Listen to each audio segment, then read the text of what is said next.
பாஜகவோட இணைய மாட்டாங்கன்னு நம்பணும். ஆனா பாஜகவோட அதிமுக இணைஞ்சிருச்சு. அதனாலேயே அதிமுக பாஜக கூட்டணியை மக்கள் ஏத்துக்க மாட்டாங்க அப்படின்னு நாம் தமிழர் கட்சியை சேர்ந்தவர் சொல்றாரு. தாவேக்கால இருந்து பேசக்கூடிய முக்கியஸ்தர்கள், பொதுச் செயலாளர் உட்பட, அந்த கட்சியினோட பொதுச் செயலாளர் உட்பட பாஜக கூட சேர்ந்தனாலேயே -18 இருந்து தான் அவங்க ஓட்டே ஆரம்பிக்க போகுது அப்படிங்கிற விஷயங்கள்லாம் சொல்றாங்க. பாஜகவோட கூட்டணி வச்சனால அதிமுக கூட்டணி பலவீனமாயிடுச்சுன்னு நினைக்கிறீங்களா? முதல்ல 2026 என்டிஏ தலைமையில், அதிமுக தலைமையில் என்டிஏவோட வெர்ஷன் கரெக்டா சொல்லிருங்க, பிரச்சனை வந்துடும். இல்ல அதிமுக என்டிஏ தலைமையில் என்டிஏ தலைமையில் ஆட்சி அமைக்கும். அதில் அதிமுக தலைமையில் நாங்கள் எல்லாம் சேர்ந்து கூட்டணி ஆட்சியா நார்மல் ஆட்சி? நீங்க என்ன நினைச்சா நாங்க ஒண்ணு நடக்காது.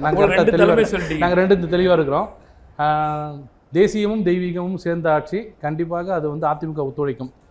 அதே அதிமுகவும் பிஜேபி சேர்ந்தா மட்டும் எல்லாரும் அந்த பார்வை அப்படி பாக்குறீங்க, சேர்ந்துட்டீங்களா?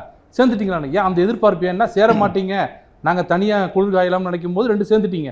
சேர்ந்துட்டா அவ்வளோதான், எப்படி நம்ம தாங்க போகிறோம் அந்த பயம் தான் எல்லாரும் முகத்திலும் தெரியுது.